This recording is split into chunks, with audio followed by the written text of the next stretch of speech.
안녕하세요. 굿TV 시청자 여러분. 저는 은혜와 사랑교회를 담임하고 있는 김양숙 목사입니다. 여호수아 3장 1절에서 6절 말씀, 내 길이 평탄하리라 라는 제목으로 은혜 받습니다. 시청자 여러분은 무슨 생각을 하고 사십니까? 사람은 참으로 많은 생각이 동물입니다. 그런데 사람은 그 생각이 어디에 있느냐에 따라서 결말이 달라지는 것입니다. 고로 같은 사람이지만 무엇을 주로 생각하고 사느냐 하는 것이 다른 길을 만들고 다른 인생을 만듭니다. 오늘 본문의 배경은 천신만고 끝에 드디어 이스라엘 백성이 약속의 땅에 들어가기 위한 마지막 장애물이었던 요단강 앞에 서 있는 장면을 보여주고 있습니다. 3장 15절에 말씀을 보십니다. 곡식을 거두는 수확의 계절이면 우기가 되어서 강의 수심은 매우 깊어지는데 하필 이런 계절에 이스라엘 공동체는 이 강을 건너야만 했었던 것입니다.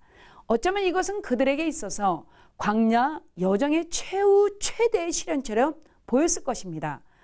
이스라엘의 요단강 도하 작전에 교훈이 또 하나의 세월의 강을 무사히 성공적으로 건너는 그 해법이 될 것입니다. 첫 번째, 할 수 있는 최선을 다하는 일입니다. 본문 1절은 이렇게 시작됩니다.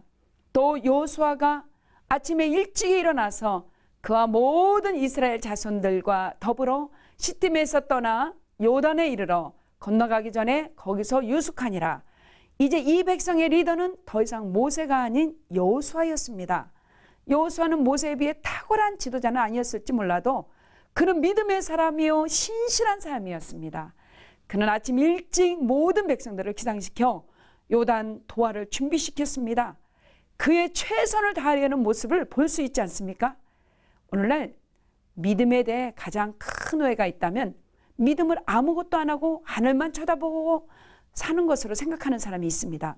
그러나 진정한 믿음은 믿기 때문에 아무것도 안 하는 것이 아니라 오히려 믿기 때문에 할 수 있는 최선을 다하는 것입니다. 히브리서 11장 믿음의 영웅들의 장입니다. 그들은 모두 믿음의 사람이었지만 동시에 행동의 사람이었습니다. 그들의 믿음이 그들로 하여금 최선을 다하게 만든 것입니다. 믿음은 바라는 것들의 실상이요 보지 못하는 것들의 증거라고 말씀했습니다.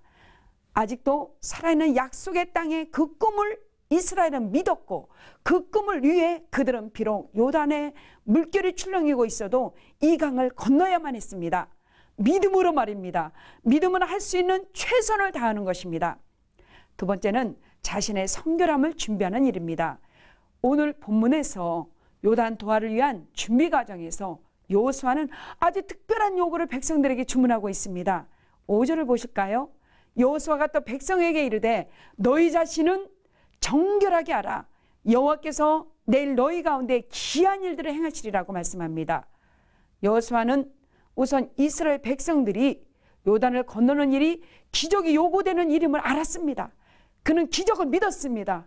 그래서 내일 우리 하나님이 기적을 행하시리라고 말하고 있습니다. 그러나 한 가지 조건이 선행되어야 한다는 것을 그는 알았습니다. 그것은 우리 자신들이 하나님 앞에서 성결해야 한다는 것입니다. 왜 여기 성결이 요단강 도하의 조건이 되어야 한다는 말입니까? 하나님의 백성들이 성결이 없이는 성결의 하나님과 함께할 수 없기 때문입니다. 세 번째는 주님의 인도하심을 따르는 일입니다. 오늘 본문에서 도덕상으로 더 이상 강조된 것이 하나님이 하시는 일입니다. 그것은 하나님의 언약궤를 바라보고 요단강을 건너야 한다는 것입니다. 3절 말씀입니다. 백성에게 명령하여 이르되 너희는 내 이웃사람 제사장들이 너희 하나님 언약궤를 매는 것을 보거든 너희가 있는 것을 떠나 그 뒤를 따르라. 도대체 언약궤를 본다는 것이 무엇을 의미합니까? 언약궤는 구약에서 거의 예외 없이 하나님의 임재 혹은 하나님의 인도를 상징하는 것입니다. 그래서 언약궤를 보고 행진한다는 것은 내 계획, 내 의지대로만 가는 것이 아니라 하나님의 인도 따라가겠다는 것입니다. 그때 제일 중요한 것은 내 시선이 항상 주님께 머물러 있어야 한다는 것입니다. 지금 언약궤를 메고 있는 제사장과 그들을 따르는 제사장의 사이를 2,000규빗으로 하라는 것은 상당한 거리를 두고 뒤따르라는 것입니다. 짙은 안개가 오리나 끼어 있는 그곳에 있다는 말입니다. 언약궤와 백성들의 사이가 가까우면 인파에 파묻혀서 언약궤는 오리무중의 물건이 되고 말 것입니다. 신앙의 여정은 신념으로만 갈 수 있는 길이 아닙니다. 신념과 신앙의 차이가 무엇입니까? 신념의 근거는 자기 의지, 자기의 결단이지만 신앙의 근거는 바로 하나님이십니다. 자기 신념으로 사는 사람은 신념의 한계를 넘지 못합니다. 주님은 이스라엘 백성이 신념으로 요단강을 건너지 못할 것을 아셨습니다. 그래서 하나님을 바라보게 하셨습니다. 전능하신 하나님, 전지하신 하나님, 그분이 함께 하신다면 인간의 한계를 초월할 수 있습니다.